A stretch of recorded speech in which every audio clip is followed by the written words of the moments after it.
4,000 kilometre चला। उसके बाद 6,000 किलोमीटर मणिपुर से महाराष्ट्र, मुंबई, धारावी। क्या मैंने देखा, क्या सुना, मैं आपको समझा नहीं सकता,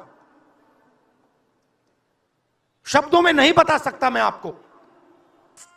नरेंद्र मोदी भाइयों और बहनों सिर्फ मास्क है, मुखौटा है।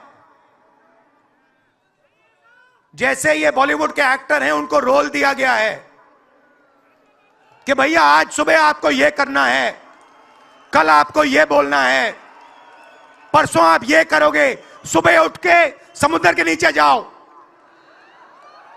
चलो सी प्लेन में उड़ो। 56 इंच की छाती नहीं है, खोखला व्यक्ति है। मैंने सिस्टम अंदर से देखा है, मैं समझता हूं सिस्टम को, इसलिए मोदी जी मुझसे डरते हैं।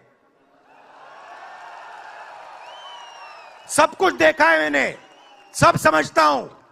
मैं अंदर बैठता था उसमें, सालों में अंदर बैठा हूं, कोई नहीं छुप सकता मुझसे और मुझे दबा भी नहीं सकते हैं। मोदी जी को दबा सकते हैं,